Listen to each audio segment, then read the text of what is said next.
La guerre nucléaire vient d'éclater sur la planète Terre. Pour chaque personne, pour chaque famille, ce conflit mondial prend une dimension intensément personnelle. D'où viendra leur prochain repas? Auront-ils de l'eau à boire? La radiation les tuera-t-elle? Pourront-ils se cacher? Engagée sur la voie de l'autodestruction, l'humanité reviendra-t-elle à la raison? Ou est-ce le dernier chapitre de notre histoire qui commence?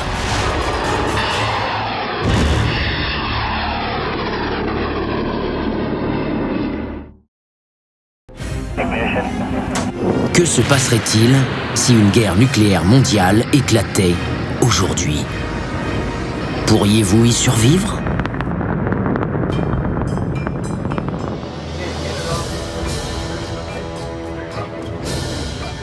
Les missiles nucléaires américains et russes remplissent le ciel de notre planète. L'impensable s'est produit. La Troisième Guerre mondiale vient de commencer.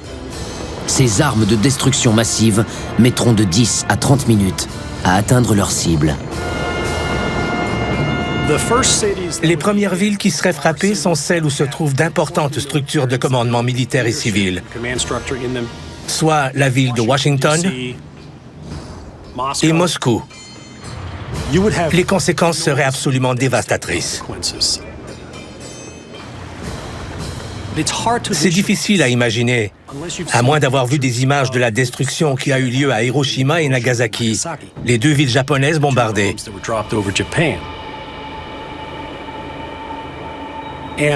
Les bombes en question étaient minuscules en comparaison des ogives de grande puissance que transporteraient les missiles balistiques. La bombe atomique qui a détruit Hiroshima en 1945 avait une puissance d'à peine 3% de celle de chacune des ogives qui se dirigent vers la ville de Washington. De plus, la technologie d'aujourd'hui permet de toucher des cibles avec précision.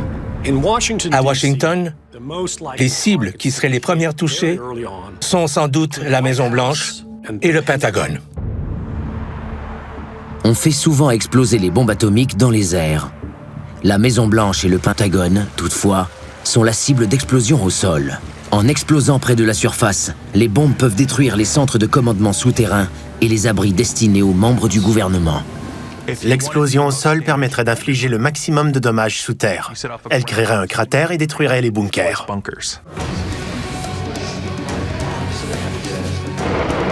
Le missile dirigé contre la Maison-Blanche touche sa cible avec précision.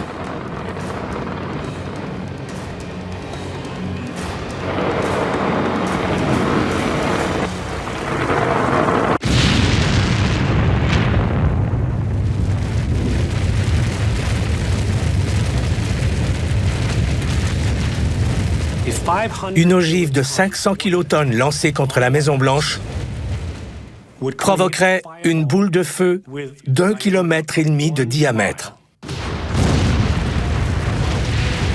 À l'intérieur de la boule de feu, la température atteint plus de 5 500 000 degrés, tuant instantanément tous ceux qui s'y trouvent. C'est comme le centre du Soleil. À l'intérieur de la boule de feu, tout serait réduit en cendres. C'est la vaporisation. Vous ne faites plus qu'un avec l'univers.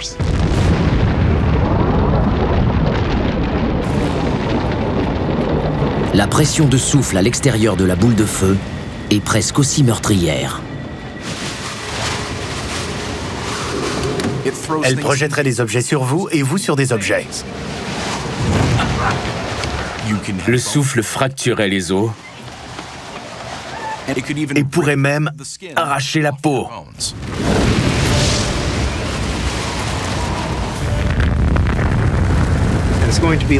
L'explosion libérerait des quantités colossales d'énergie thermique.